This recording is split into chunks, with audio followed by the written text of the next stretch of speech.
한국인들이 가장 사랑하는 화가는 빈센트 반 고흐로 이분의 미술 전시에 우리나라 사람들이 가장 많이 찾아왔다고 합니다. 그만큼 우리나라에서는 이 빈센트 반 고흐라는 이 화가를 굉장히 사랑했던 것입니다. 빈센트 반 고흐는 히든크의 나라 네덜란드 남부 작은 마을의 중상층 가정에서 태어났습니다. 할아버지 아버지는 목사였고 그 역시 초년엔 목사 수업을 받았습니다. 삶은 순탄치 않았어요. 16살 때 화랑 점으로 처음 일을 시작했고 그 뒤엔 서점 직원과 교사, 전도사 등 여러 직업을 전전하였습니다. 화가가 되기로 결심한 것은 27살이었고 그때부터 모든 열정을 그림에 쏟아 부었습니다. 빈센트 반 고흐는 1890년 7월 29일 37살의 나이로 사망하게 됩니다. 세상을 떠난 지 120년이 지났지만 그의 이름은 서양 미술 사상 가장 위대한 화가의 상징이 되어 있습니다. 그렇게 그림에 열정 쏟아부은 고흐의 그림의 가치는 지금 천정부지이죠.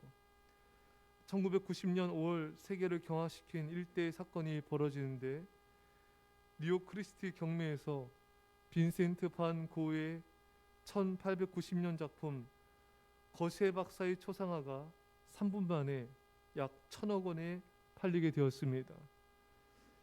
이 작품은 2004년 피카소의 작품이 경매로 나오기 전 14년 동안 부동의 경매 최고가 1위의 자리를 지키게 됩니다. 자, 여러분, 이 반 고흐의 그림이 1,000억이 넘습니다. 대단하죠? 예, 엄청난 가치를 인정받고 있습니다. 그러나 이 반 고흐의 모조품은 가치가 없습니다. 그냥 막 찍어내면 되는 것이죠. 빈센트 반 고흐가 만든 그린 작품이어야 그것이 가치가 있습니다. 또 이 세상에 하나밖에 없는 작품이어야 가치가 있는 것입니다. 그러니까 누가 만들었냐가 중요하고 그 작품이 이 세상에 하나라는 희소성이 있어야 가치가 있는 것입니다. 사랑하는 성도 여러분, 여러분과 저를 누가 만들었습니까? 여러분과 저는 이 세상에 하나뿐인 존재입니까? 그렇습니다. 오늘 성경을 통해 하나님이 말씀하고 계십니다. 내가 지었고 내가 만들었느니라. 하나님이 만드신 그야말로 세계 최고의 걸작품이 바로 여러분과 저인 것입니다. 여러분, 요즘 우리가 낙엽을 이렇게 단풍이 든 것을 또 그것이 떨어진 걸 보게 되는데 참 너무 아름답고 예쁘지 않습니까? 정말 노랗고 빨갛고 푸르르고 샛노랗고 새빨갛고 연하고 연한 녹색이고 연한 또 노란색이고 이런 여러 가지 색깔들이 어우러져서 색깔을 냈는데 이 세상 어느 누구도 그런 색깔의 단풍을 만들 수는 없습니다. 오직 하나님 한 분뿐인 것입니다. 하늘의 구름, 시간 시시각각 변하는 그 하늘의 구름과 그 하늘의 붉은 빛, 여러분 얼마나 정말 가슴 벅차도록 이 노을 지는 것들이 아름답습니까? 여러분 달과 별과 해를 한번 보십시오. 참으로 이 밤하늘의 별이 모래알처럼 바뀐 것을 바라볼 때 마치 모래알 같은 다이아몬드를 하늘에 박힌 것처럼 보이는데 정말 장관이지 않습니까? 그랜드 캐년의 웅장함을 보면서 눈물 흘리는 사람들을 보게 됩니다. 불신자인데도 자신도 모르게 눈물이 나더래요. 여러분, 이처럼 하나님께서 세상에 만드신 이 작품들은 우리의 가슴을 울릴 정도로 참으로 감동적이고 경탄스러운 작품이 아닐 수가 없습니다.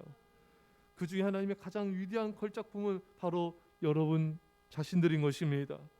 여러분과 저는 참으로 하나님께서 이 세상에 하나밖에 없는 가장 아름답고 고귀하게 우리 자신을 만든 줄 믿습니다. 우리는 이에 대해서 정말 감사하고 또 감사하고 또 감사드려야 될 것입니다. 우리 자신을 정말 소중히 여기고 그래서 영광스럽게 여기고 살아가야 될 것입니다.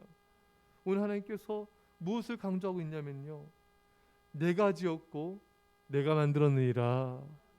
내가 지었다. 너를 내가 지었다. 너를 내가 만들었다.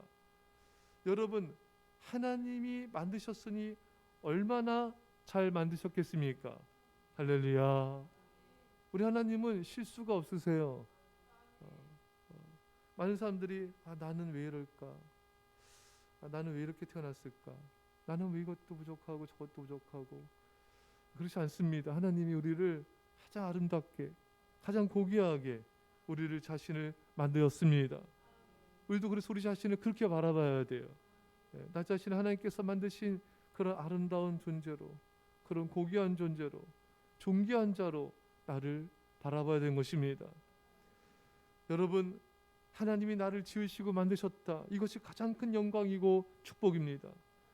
세계적인 걸작품을 그린 화가들을 만난다는 건 굉장히 영광이죠.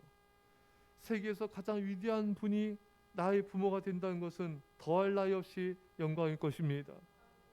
그런데 이 세계와 우주를 창조하신 하나님이 나를 주신 나의 아버지라는 사실은 가장 큰 영광이고 가장 큰 축복이 아닐 수가 없는 것입니다. 놀라운 일이 우리에게, 나에게 일어난 것입니다. 우주를 창조하신 하나님이 나의 아버지라는 사실은 정말이지 꿈만 같은 것이죠.